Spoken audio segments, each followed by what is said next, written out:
গ্রামের মানুষগুলো খুব আন্তরিক হয়।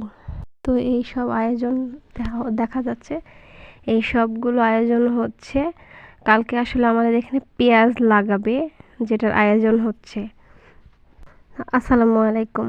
আশা করি সবাই ভালো আছেন। আল্লাহর রহমতে আমিও ভালো আছি।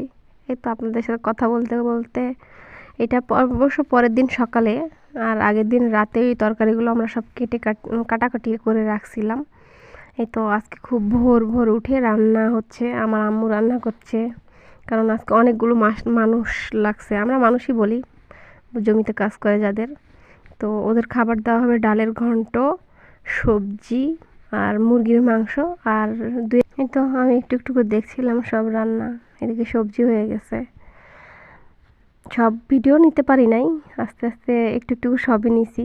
এই তো রান্নার সব আয়োজন শেষ, এখন খাবার দাবার বিষয়। সবাই ভালো থাকবেন, আল্লাহ হাফেজ।